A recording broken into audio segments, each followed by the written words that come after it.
SBN मराठीच्या रणसंग्राम निवडणुकीच्या या विशेष कार्यक्रमामध्ये आपलं सर्वांचं स्वागत आहे। आज आपण आलेलो आहे तो उरण ईश्वरपूर या ठिकाणी प्रभाग क्रमांक 13 या ठिकाणी आपण आलेलो आहे। तिथल्या काय समस्या आहेत जे काय तो उमेदवार उभारलेले आहेत त्यांचं विजन काय असणार आहे। गेल्या 30 वर्षापासून इथं जयंत पाटील यांची सत्ता होती, अनेक मंत्रिपद त्यांच्याकडे होती, त्यांनी विकासाचा डोंगर या ठिकाणी उभा केलेला होता। पण गेल्या 9 वर्षामध्ये भाजपची सत्ता होती, त्यानंतर प्रशासक आलेले होते, त्यानंतर इथला विकास कशा पद्धतीने खुंटलेला आहे, पाण्याची समस्या असेल, गटारीची समस्या असेल, रस्त्याची समस्या असेल, उद्यानाची समस्या असेल, हे आपण जाणून घेणार आहोत इथल्या उमेदवाराकडून। उमेदवारांचं नेमकं विजन काय आहे, याच्या अगोदर इथल्या उमेदवारांनी काय केलेलं आहे आणि हे निवडून आल्यानंतर काय उमेदवार यांचं विजन असणार आहे हे आता आपण त्यांच्याकडून जाणून घेणार आहोत। नमस्ते, मी सुनील संभाजीराव मलगुंडे। मी या प्रभाग 13मध्ये इथं उमेदवारी अर्ज भरलेला आहे आणि राष्ट्रवादी काँग्रेस जयंत पाटील साहेबांच्या मार्गदर्शनाखाली मी इथं काम करत आहे। नेमक्या इथल्या काय समस्या आहेत, याच्या अगोदर सत्ताधारी गेली 5 वर्ष सत्ता होती, त्याने इथला विकास कसा केलेला आहे, याच्या अगोदर काय विकास जयंत पाटील साहेब असताना झालेला आहे आणि बाकीचे तर प्रलंबित जे काही प्रश्न आहेत त्या कशा पद्धतीने।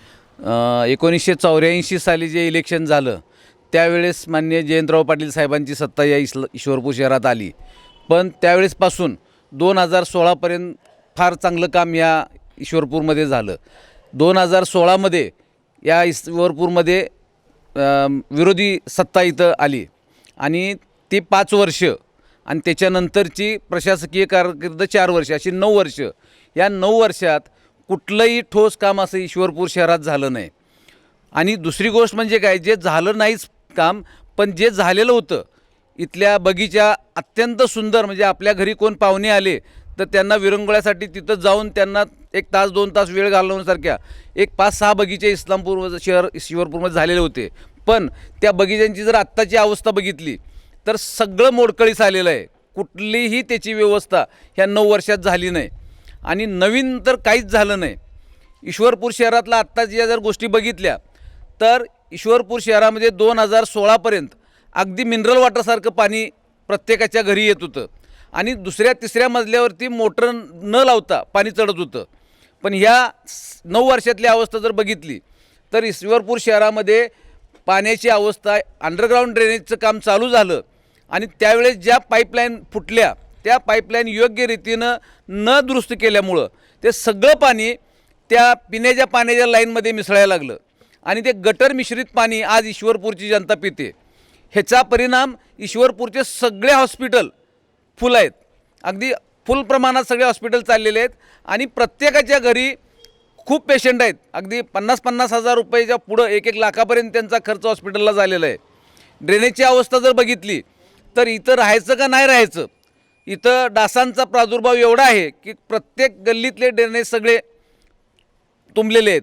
9 वर्षाच्या कारकिर्दीत असं कुठलंही त्याच्यावर कार्य झालं नाही।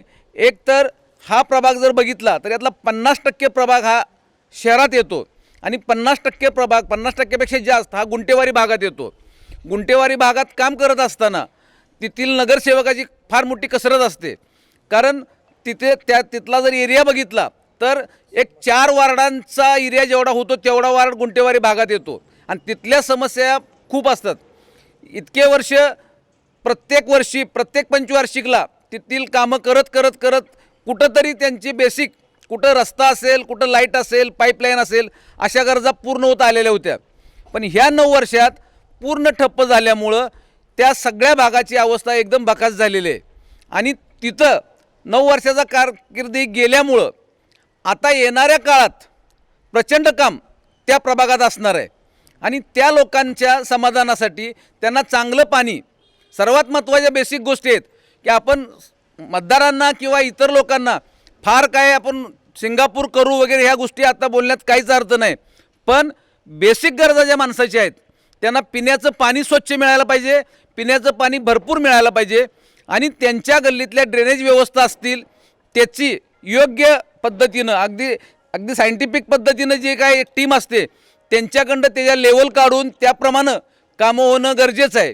आणि ह्याच्याबरोबर रस्त्यांची अवस्था जर बघितली तर तुम्हाला कुठल्याही गल्लीत गेला तर रस्त्यांची अवस्था फार बिकट आहे आणि हा सगळा जर गोष्टी जर योग्य मार्गाला लागायच्या असतील तर हे काम फक्त आणि फक्त आमदार जयंतराव पाटील साहेबच करू शकतात। आणि 30 वर्ष त्यांनी पूर्वी ह्या इश्वरपूर शहरासाठी काम केलेलंच आहे. ह्या 9 वर्षातसुद्धा त्यांना जेवढं शक्य आहे ते सत्तेमध्ये नाहीत तरी त्यांनी त्यांच्या फंडातून इतर फंड बाहेरून आणून जेवढी कामं या शहरात करता येतील तेवढी केली. पण ती कामं जेवढी व्हायला पाहिजेत सत्ता नसल्यामुळं तेवढी कामं ह्या शहरात झाली नाहीत आणि विरोधकांच्याकडं ह्याच्यावर कुठलाही ठोस उपाय केला गेला नाही. आणि त्यामुळं ह्या शहरामध्ये येणाऱ्या ह्या 5 वर्षाच्या कालावधीत आम्हाला या मतदारांनी निवडून दिल्यानंतर आम्ही एवढंच सांगतो की ह्या बेसिक गरजा सगळ्यात महत्त्वाचं म्हणजे शास्तीकर.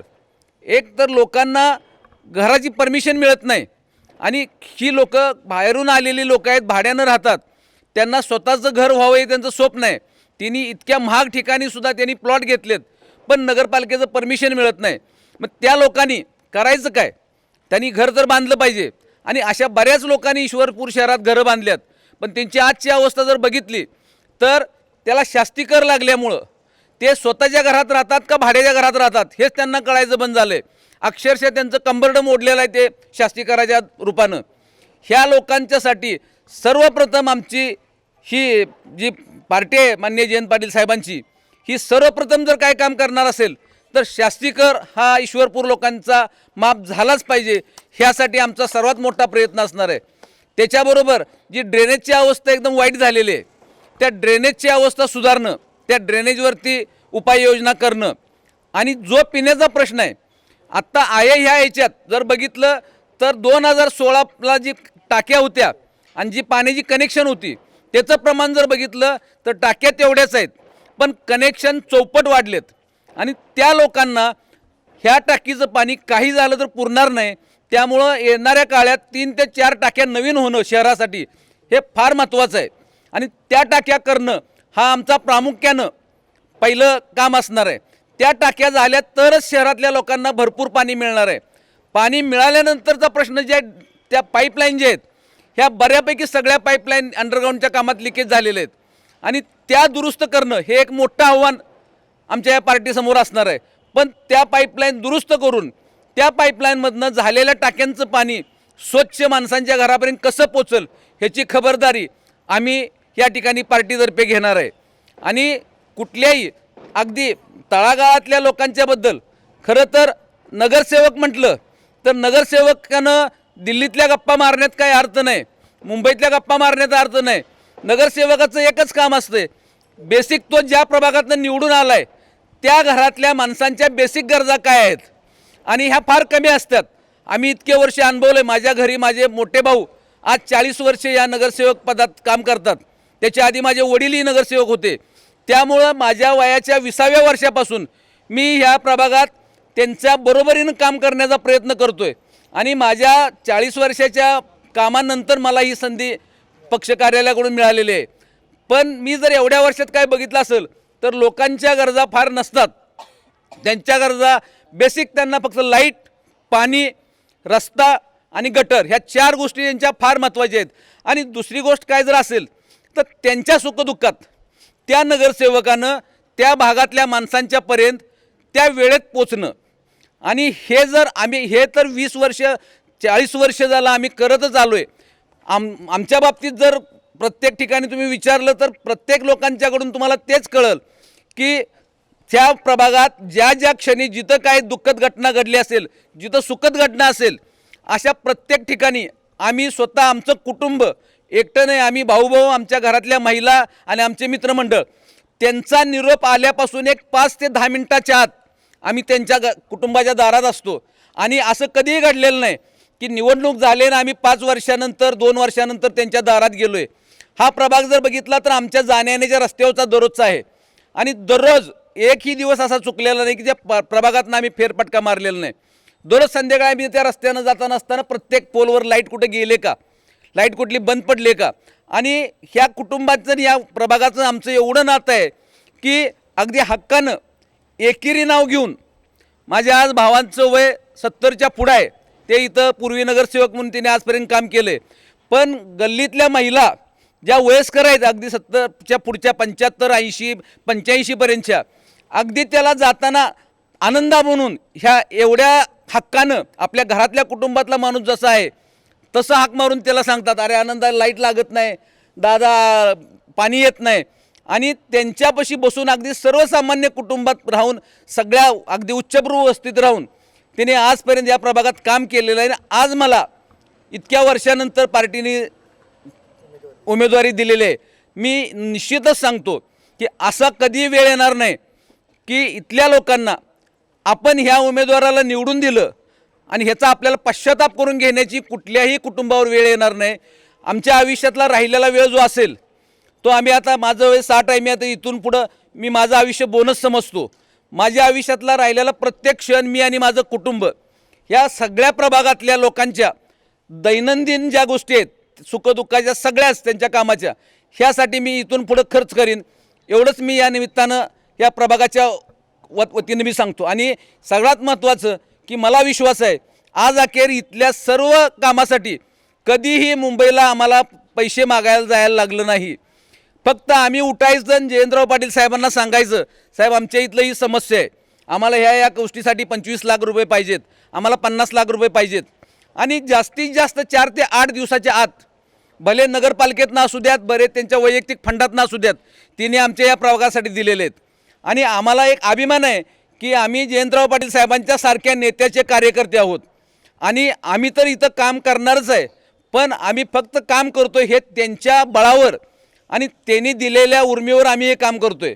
त्यामुळं कधी जयंतराव पाटील साहेबांचं नाव खराब होईल, त्यांच्या माघारी गल्लीतले कुठलेही या प्रभागातले मतदार जयंतराव पाटील साहेबांना नावं ठेवतील असं एकही काम आमच्या कुठल्याही नगरसेवकाच्या हातनं होणार नाही. आणि पूर्ण क्षमते एक बिघडलेली घडी जी आहे प्रभागाची, हे अत्यंत चांगल्या स्वरूपात पूर्ण वेळ देऊन आम्ही हे करायचा प्रयत्न करणार आहे. या प्रभागामधील बरेच दिवस अनेक दिवसांपासून या लोकांची, इथल्या नागरिकांची नाळ आमच्यावर जुळलेली आहे. त्यामुळं येणारा जो का निवडणुकीत आहे त्या उमेदवारामध्ये आम्हाला जर का निवडून दिलं तर नक्कीच याच्यापेक्षा चांगलं कार्य करण्याची इच्छा यांनी व्यक्त केलेली आहे. आता महिला नागरिक आहेत आपल्यासोबत, उमेदवार, त्यांच्याकडून जाणूया की त्यांचे नेमका काय प्रश्न आहेत ते. नमस्कार, मी संगीता भूषण शहा, माननीय जयंतराव पाटील साहेब यांच्या पक्षाची उमेदवारी मी आत्ता हे करत आहे. महिलांसाठी जास्ती करून आम्ही प्रचार करत असताना नागरिकांच्या समस्येवरतीच आम्ही जास्त चर्चा केली आणि दिसून आलं की 9 वर्षाच्या या कालावधीत बऱ्याच अनेक गोष्टी ह्या दुर्लक्षित राहिलेल्या आहेत. आणि समस्या महत्त्वाची म्हणजे मूलभूत गरजा त्यांच्या, म्हणजे पाणी जर घरी नसेल तर गृहिणीला काय त्रास होतो हे महिला म्हणून एक मला माहिती आहे. आणि मिनरल वॉटरसारखं पाणी त्यांना पोचवणे ही एक महत्त्वाची गोष्ट आहे. त्याच्याकडे लक्ष देणं गरजेचं आहे. आणि सांडपाण्याची व्यवस्था, ह्या 2 मूलभूत समस्येवरती काम आम्ही करणार आहोत. आणि माननीय जयंतराव पाटील साहेब म्हणजे एक महाराष्ट्राचा सुवर्ण अध्याय आहेत आणि अशा नेतृत्वाखाली मला काम करण्याची ही संधी मिळत आहे. त्यासाठी मी उत्साहाने यामध्ये सहभागी झालेले आहे. महिलांचा आणखी एक प्रश्न म्हणजे महिला सक्षमीकरणासाठी महिला ही आर्थिक स्वावलंबी असणं गरजेचं असतं. आणि त्यासाठी बऱ्याच महिला अशा घरोघरी गृहोद्योग छोटे करत असतात. त्या छोट्या गृहोद्योगांना चालना देण्याचं काम महत्त्वाचं आम्ही करणार आहोत. आणि मला खात्री आहे की साहेबांच्या नेतृत्वाखाली हे सर्व शक्य आहे. बाकीच्या ज्या काही गरजा आहेत त्या पूर्ण करणार आहेत, पण महिलांसाठी सक्षमीकरण करणं हे महत्त्वाचं असणार आहे असं उमेदवारांनी म्हटलं. आता आपल्यासोबत काही नागरिक आहेत, त्या नागरिकांचे नेमका काय प्रश्न आहेत, काय त्यांच्या अडचणी आहेत हे आपण त्यांच्याकडून जाणून घेऊयात. आता आपल्याला सगळ्यात अडचणीची गोष्ट आहे म्हणजे शास्त्रीकरणाची आणि स्वच्छ पाण्याची. तो विषय महत्त्वाचा आहे. तो महत्त्वाचा विषय आमचे सुनील बापू नगरसेवक झाल्यानंतर ते सोडवतील आणि दादा नगराध्यक्ष झाल्यानंतर सोडवतील, याबद्दल काही आमचं दुमत नाही. याच्या अगोदर ज्या काही अडचणी असतील, याच्या अगोदर सत्ता आपली 30 वर्ष होती जयंत पाटलांची, त्यानंतर सत्ताधाऱ्यांची सत्ता आलेली आहे. मग सत्ताधाऱ्यांची सत्ता आल्यानंतर त्यांनी कशा पद्धतीने विकास केला आणि कशा पद्धतीने जे काही 30 वर्ष विकास झालेला आहे यामध्ये तुम्हाला काय फरक जाणवतो? नाही, सत्ताधाऱ्यांचा विकास चांगलाच होता सुरुवातीला सुद्धा, पण आता हे आल्यानंतर म्हणजे प्रशासक आल्यानंतर भरपूर प्रॉब्लेम आले. तर शास्त्रीकरणाचा विषय तो संपला असता, पण प्रशासक असल्यामुळे तो संपला नाही. आपली सत्ता आल्यानंतर शास्त्रीकरणाचा विषय संपेल असा जयंत पाटील साहेबांनी आणि मलगुणे दादांनी शब्द दिलेला आहे. तो शब्द साहेब आणि दादा पाळतील, याबद्दल काही दुमत नाही आमचं. सगळ्यात महत्त्वाचं म्हणजे शास्ती कर आहे. शास्ती कर एवढा लागलेला आहे की जर का जयंत पाटील यांची सत्ता आली तर ते शास्ती कर कमी करण्याचा निर्णय झालेला असल्याचं त्यांनी सांगितलं. आता काही महिला आहेत, आपण त्यांच्याकडून त्यांच्या अडचणी समजून घेऊया. ह्या 9 वर्षाच्या कालावधीत रस्ते, गटर, पाणी या समस्यावर नागरिक अगदी त्रस्त झालेले आहेत आणि ते सगळे प्रश्न आता सुटतील. ह्या जनतेनं सगळ्यांना ह्या जयंत पाटील साहेबांच्या पार्टीला निवडून दिल्यानंतर ह्या प्रश्नाचा निकाल लागेल. मग आम्ही सगळ्यांनी त्यांच्या पाठीशी उभं राहायचं ठरवले. आमच्या सगळ्या समस्या सुटल्या पाहिजेत, एवढीच आमची इच्छा आहे. समस्यांचा पाडा तर भरपूरच आहेत. आता काही नागरिक आहेत, त्यांच्याकडून आपण जाणून घेऊया. सगळ्यात महत्त्वाचं सर्वसामान्य नागरिकाची अपेक्षा काय असते? गटर, पाणी, लाईट हाच विषय असतो. आता सध्याच्या आमच्या प्रभागातला विषय बघितला तर गटरांची एवढी अवस्था वाईट आहे की आता डेंग्यू वगैरे मगाशी सांगितलंच बापूने, प्रत्येक घरात पेशंट असल्यागत आहे. हे गटरीच्या ह्याच्यानुसार आणि पाणी तर आता एवढं खराब येतं आहे की पाण्यात अशा आळ्या असल्यागत असते, ते उकळून प्यायला लागते. म्हणजे पाणी आणि सगळ्यात महत्त्वाचा गटर हा प्रश्न आहे. रस्तेही व्यवस्थित नाहीत. मागील काही वर्षापूर्वीची परिस्थिती बघितली ना आत्ता तर फार बदल आहे. ह्या 7-8 वर्षात जे काही झालं ते पूर्ण इस्लामपूरचं थोडं हे झालेलं आहे. आणि टोटल ह्याचा जर विचार केला इस्लामपूरचा तर बाग बगीचा ही बाकी आम्ही पाहुण्यांना वगैरे घेऊन जाऊ शकत होता. आत्ता ती परिस्थिती राहिलेली नाही.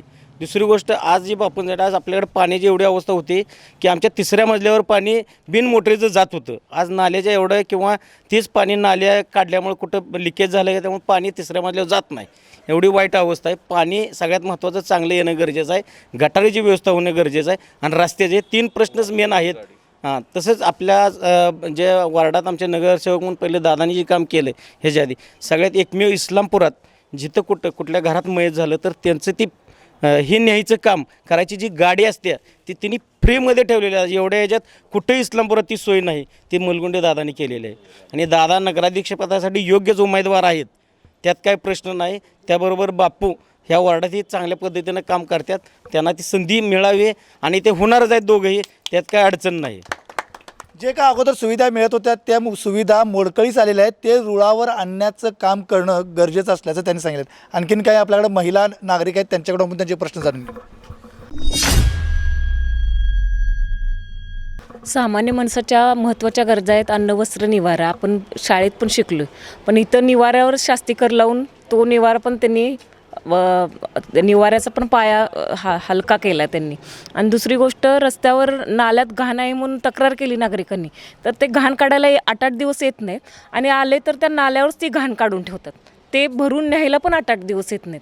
मग त्यातच त्याचीच घाण परत पुन्हा त्याचा नागरिकांना त्रास होतो. आणि 4-4 दिवस पाणी येत नाही. आलं तर ते गढूळ घाणेरडं पाणी असते, ते उकळत बसावं लागतं, गाळावं लागतं. नाहीतर मग ते सगळ्यांनी प्युरिफायर घ्यायचा खर्च ज्यांना नाही त्यांना ते गरम करावं लागतं. ह्या सगळ्या त्रासाला कंटाळलेत हे लोक. त्यांना फक्त स्वच्छ पाणी, अन्न, वस्त्र, निवारा ह्या गरजा पूर्ण व्हाव्यात एवढ्याच त्यांच्या इच्छा आहेत. दुसरं जास्त इच्छा नाही आहेत त्या सामान्य. स्वच्छ पाणी मिळावं असं यांना वाटते. आणखीन काही नागरिक आहेत, आपण जाणून घेऊ.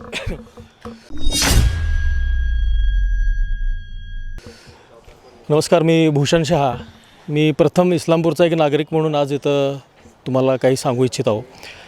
हा जो प्रभाग क्रमांक 13 आहे त्याच्यामध्ये माझ्या पत्नी सौभाग्यवती संगीता शहा या सध्या उमेदवार म्हणून माननीय आमदार जयंतरावजी पाटील साहेब यांच्या पक्षाच्या वतीनं उभारलेले आहेत. त्याचबरोबर त्यांच्यासोबत आमचे इस्लामपूरचे सुनील बापू मलगुंडे आणि आनंदराव दादा मलगुंडे हे नगराध्यक्षपदाचे उमेदवार आहेत.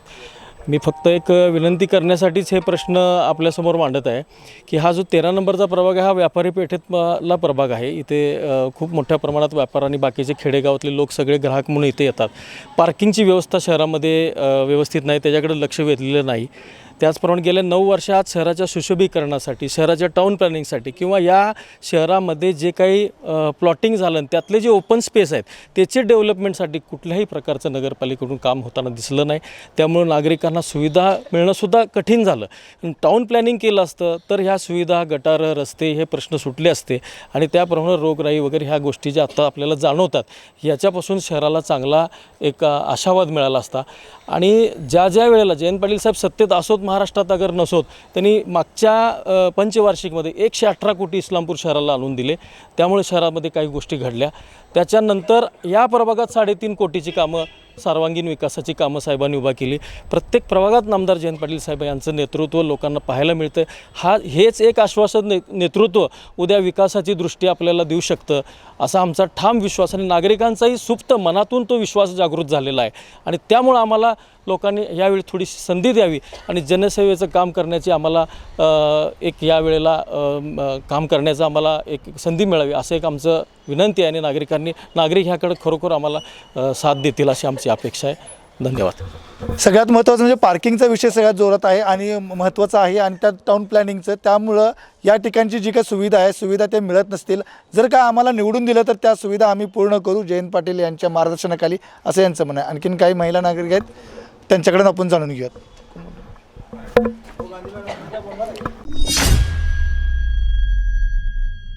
मी शारदा काळे. ईश्वरपूर हे मागच्या 9 वर्षात फार सुंदर होतं. बगीचे होते, सुंदर रस्ते होते आणि ईश्वरपूर हे एक मोठं शहर आहे. आजूबाजूची खेडीपाडी त्या लोकांचं एक स्वप्न असतं की आपण ईश्वरपूरमध्ये घर बांधावं, आपल्या मुलांना तिथून पुढच्या सुविधा चांगल्या मिळतील. पण आज इथल्या सुविधा बघितल्या तर आम्ही आता 4 दिवस झालं फिरतोय. गटारीतली घाण काढून बाहेर ठेवलेली असती. तिथल्या महिला सांगतात आमची मुलं ह्या घाणीतच खेळतात. उद्याचं भविष्य आहे आपली मुलं म्हणजे.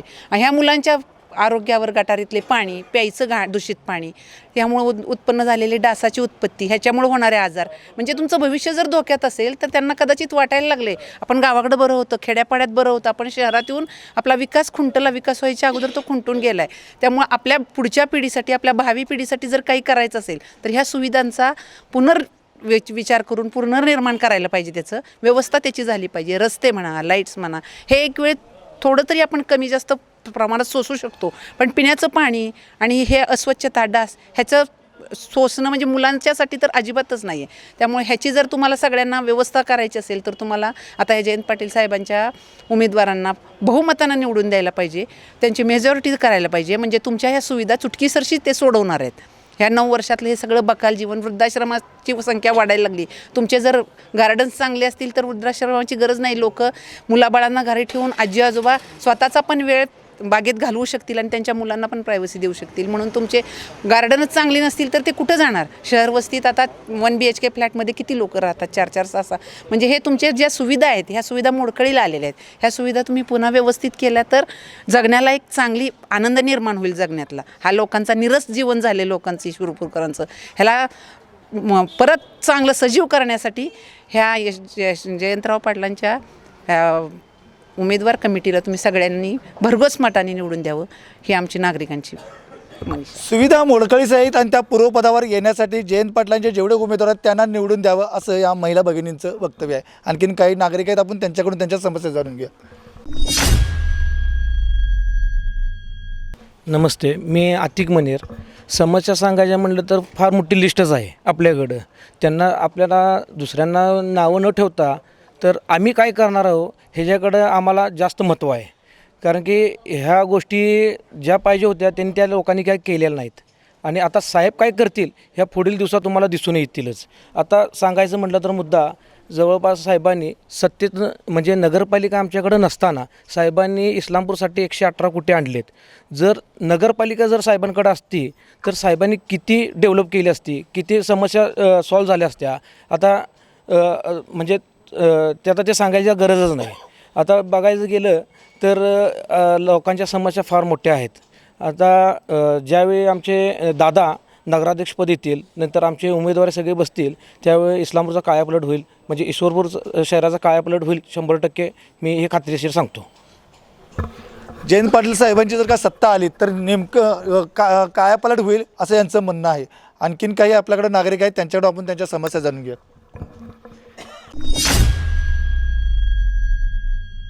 नमस्ते.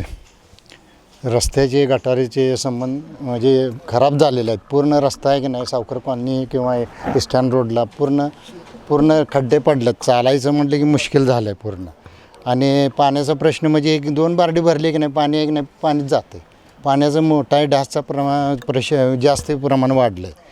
आणि बाकीचं काय गटारी काय स्वच्छ होत नाही. नागरिकांच्या मूलभूत सुविधा काय आहेत ते आपण जाणलेलं आहे. गटारीची समस्या आहे, शास्ती कर आहे, परत पाण्याची समस्या सगळ्यात मोठी बिकट आहे. त्यामुळं जर का पुढं आमचे उमेदवार निवडून आले तर पहिल्यांदा शास्ती कर कमी करण्याचं यांचे नेते जयंत पाटील यांनी सांगितलेले आहेत. आता महत्त्वाचा मुद्दा आहे की आपल्यासमोर उमेदवार आहेत. यांचा नगराध्यक्ष पदाचा उमेदवार कशा पद्धतीचा आहे, त्यांचं विजन काय आहे, त्यांनी कशा पद्धतीने काम करणार हे उमेदवाराकडून आपण जाणून घेऊयात. नमस्ते. उरण ईश्वरपूर शहरासाठी आत्ता नगराध्यक्षपदाला जे उमेदवार मिळालेत ते मान्य आनंदराव संभाजी मलगुंडे दादा ह्यांच्या बाबतीत जर बोलायचं झालं, हे उमेदवार आहेत पक्षाचे म्हणून, तर 1985 साली ते प्रथम नगरसेवक झाले.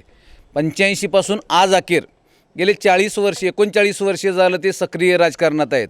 7 वेळा ते नगरसेवक झालेत. 1 वेळ त्यांनी ईश्वरपूरचं नगराध्यक्षपद भूषवलं आहे, 2 वेळा त्यांनी ईश्वरपूरचं उपनगराध्यक्षपद भूषवलं आहे. पण त्यांच्याबद्दल जर बोलायचं झालं तर ह्या व्यक्तीबद्दल संपूर्ण शहरात तुम्ही कुठेही गेला जर विचारलं तर हा माणूस स्वतःसाठी कधीही जगला नाही. सकाळी उठल्यापासून संध्याकाळपर्यंत सकाळी 7ला बाहेर पडणं आणि रात्री घरी येण्याचं टायमिंग कधी आजपर्यंत घरच्यांना पण कळालं नाही. 12, 1, 2 ज्यावेळेस बाहेरचं कोणाच्या अडचणी संपतील त्यावेळी ते घरी येतात. पण त्यांनी हे सर्व शहर आपलं कुटुंब मानून अगदी प्रत्येक गोष्टीत 40 वर्षाच्या कारकिर्दीत 40 वर्षाच्या अगोदर त्यांचेच वडील नगरसेवक होते या शहराचे. एक आदर्श नगरसेवक म्हणून संभाजीराव मलगुंडेंचं नाव ईश्वरपूरमध्ये होतं. वडिलांच्या पावलावर पाऊल ठेवून आनंदराव दादा इथं नगरसेवक झाले. 39 वर्ष आज ते इथं काम करतात. 39 वर्षात आनंदराव दादांच्याबद्दल जर बोलायचंच झालं तर एक सिंगल भांडण त्यांचं या शहरात झालेलं नाही. ज्याला अजातशत्रू आपण म्हणतो, कुठल्याही माणसाला त्यांनी शिवी दिलेली इस्लामपुरात कुणी बघितलेलं नाही. अगदी सरळ साधं सगळं चांगलं असतानासुद्धा अगदी साध्यापणानं ईश्वरपूरमध्ये राहणं, गोरगरिबांच्यात मिसळणं, सर्व स्तरात अगदी चांगल्या लोकांच्यात राहणं, पण कुणाशी वैर न करता, आपला आहे विरोध पार्टीचा आहे काही न बघता आपल्या हातून ज्याचं काम होतं आहे त्याचं काम करणं, एवढंच त्यांनी त्यांचं ध्येय मानलं. आणि त्यांच्या बाबतीत पूर्ण त्यांचं आयुष्य फक्त इस्लामपूर नगरपरिषद ह्या सकाळी उठल्यापासून त्या नगरपरिषदेत जाणं आणि जे काही लोकांची कामं आपल्या हातनं करता येतील ती करणं. योगायोगानं बरेच वर्ष त्यांना गुंठेवारीचा भाग मिळाला की ईश्वरपूर नगरपालिकेत 3-3, 4-4 वार्डांना जो फंड मिळाला आहे तेवढा फंड खेचून जयंतराव पाटील साहेबांच्या मागं लागून अक्षरशः म्हणजे आपण त्यांची पाठ धरून त्यांनी प्रत्येक वेळेस इतर प्रभागापेक्षा चौपट फंड हा त्या गुंठेवारी प्रभागात आणला. पण गुंठेवारी प्रभागाची नेहमीच अडचण असते, वर्षाला 4-4 रस्ते नवीन होतात, त्या लोकांची अपेक्षा राहतात. पण तरीही कधी इथली जनता मलगुंडे दादांच्यावर नाराज झाली नाही. जे होतंय ते प्रत्येक गोष्ट मनापासून करणार, कधी मनात कपट ठेवलं नाही. आणि सगळ्यांना ईश्वरपूर शहराला तर त्यांच्याबद्दल विश्वासच आहे की राहिलेलं जे आयुष्य आहे त्यांनी अगदी म्हणजे त्या नगर परिषदेसाठी त्या आपल्या मतदारांच्यासाठी त्यांनी समर्पित केलेलं आहे. आणि त्यांचं कुटुंब हे पूर्वीपासूनच अगदी म्हणजे सर्व गोष्टी बाबतीत शहरातल्या लोकांच्यात सामील होऊन त्यांच्या अडीअडचणीत प्रत्येक वेळेस सामील झालेलं आहे. कोरोनाच्या काळात दादांची जर परिस्थिती बघितली, घरच्यांनी दादांच्या घराला गेट कुलूप लावलं बाहेर जातात म्हणून. दादा गेटवर चढून जायला लागले. गेटवर चढून जाताना पडायला नको म्हणून कुलूप काढलं घरच्यांनी. आणि दादा कोरोनाच्या परिस्थितीत कुणाची त्यांनी रक्षा विसर्जन चुकवलं नाही. अशा परिस्थितीत दादांना कोरोना झाला आणि योगायोगानं घरातील 14 लोकांना कोरोना झाला. अगदी 9 महिन्याच्या बाळाला सुद्धा कोरोना झाला. आणि 14 लोकांना घरातल्या कोरोना होऊन परमेश्वरानं त्यांना त्या सर्वांना अगदी व्यवस्थितपणे बाहेर काढलं. आणि अशा परिस्थितीत दादा बरे झाले आणि पुन्हा दादांनी सर्व प्रभागात अनावश्यक आपल्या जे जीवनावश्यक जे वस्तू आहेत ह्या सर्व किट परत लोकांच्या दारात जाऊन वाटलं. म्हणजे स्वतःच्या जीवाची कधीही त्यांनी काळजी केली नाही, पण लोकांच्या बाबतीत अत्यंत प्रभावीपणे त्यांनी ईश्वरपूर शहरात आजपर्यंत काम केलेलं आहे. इथून पुढे तर नक्कीच करतील ते. आपण ऐकलात की कसं शांत, संयमी आणि लोकांच्यासाठी प्रचंड इच्छाशक्ती असणारे असं नेतृत्व नगराध्यक्ष आहेत. आपण काही महिला आहेत त्यांच्याकडून आता जाणून घेऊयात की त्यांचा विकासाचा काय दृष्टिकोन आहे. आता समस्यांबद्दल तर सगळ्यांनी सांगितले. मला आता थोडंसं उमेदवारांबद्दल बोलायचं आहे. आता जे आपले 13 प्रभागाचे जे उमेदवार आहेत त्यांना आता पहिल्यांदाच संधी मिळाली आहे. संधी पहिल्यांदा मिळाली आहे, पण नगरसेवक जे काम करतात ते काम 40 वर्ष झालं करत आहेत. म्हणजे ते सकाळी उठल्यापासून रात्री 12पर्यंत तुम्ही कधीही फोन केला त्यांना तर ते तुम्हाला अवेलेबल होणार म्हणजे होणार. अगदी रात्री 2ला जरी फोन केला तर 5 मिनटात ते तुमच्या दारात उभं असणार आणि तुमच्या सुखात दुःखात कसलंही तुमचं काय असू दे, तुमचा कसलाही प्रॉब्लेम असू दे, ते स्वतःचा प्रॉब्लेम मानून ते नेहमी सॉल्व करायचा प्रयत्न करतात. मग त्यांना जर निवडून दिलं तर तुम्हाला म्हणजे 13 नंबरच्या प्रभागाला खूप म्हणजे खूप चांगला एक नगरसेवक मिळणार आहे की तुम्हाला त्यांच्या जवळ समस्या मांडायचं कधी म्हणजे कसं बोलू कधी बोलू हा प्रश्नच पडणार नाही. तुम्ही कधीही फोन केला तर 5 मिनटात ते तुमच्याकडे येणार आणि तुमचा प्रॉब्लेम सॉल्व झाल्याशिवाय ते शांत बसणार नाही, एवढी गॅरंटी आम्हाला आहे. स्थानिक उमेदवार इथलेच आहेत, ते कधीही बोलवलं तर कधीही येऊ शकतात आणि त्यांना विकासाचं इथलं व्हिजन माहीत आहे, त्यामुळे कधीही त्यांना हाक मारली तर ते येऊ शकतात. त्यामुळे इथल्या नागरिकांनी त्यांनाच विजयी करावं असं महिला नागरिकांचं म्हणणं आहे. आता आपल्याजवळ काही नागरिक आहेत, त्यांच्या समस्या आपण त्यांच्याकडे जाणून घेऊ.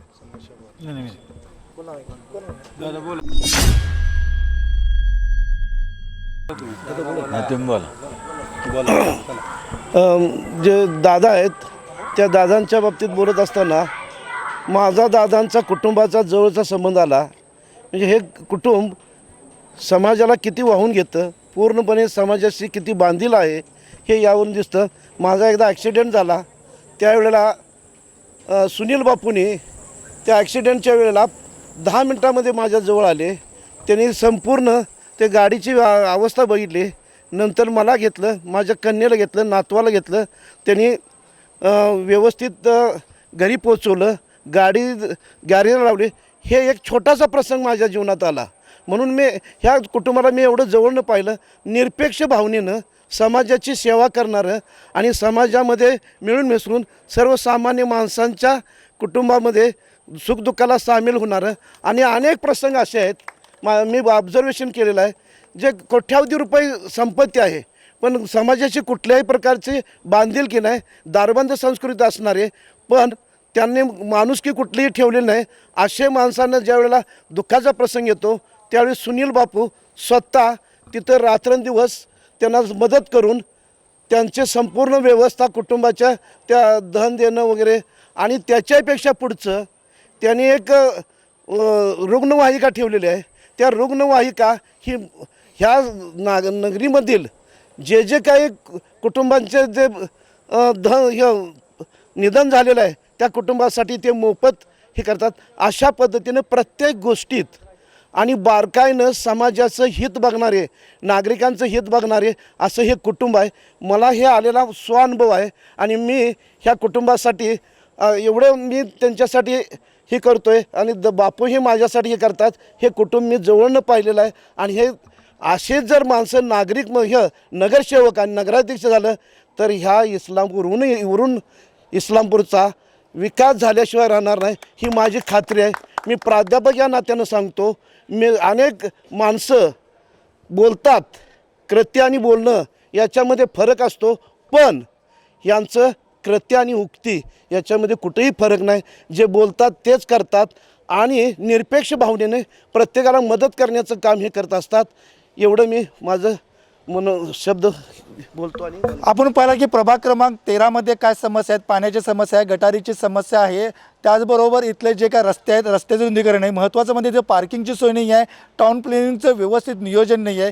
जे का तो उमेदवार उभारलेले ते पण उमेदवार स्वच्छ प्रतिमेचे आहेत, हाक मारली तर ते येतात. त्यांचं आपण कोरोनाच्या काळातलं मदत बघितलेलं सगळे बघितलं आहे. मात्र येणाऱ्या 2 तारखेला मतदान आहे आणि 3 तारखेला मतमोजणी आहे. त्यामुळे नागरिक कुणाला कौल देणार आहे येत्या काळात कळेल. आता आपण पुढच्या प्रभागात जाणार आहोत. तोपर्यंत धन्यवाद.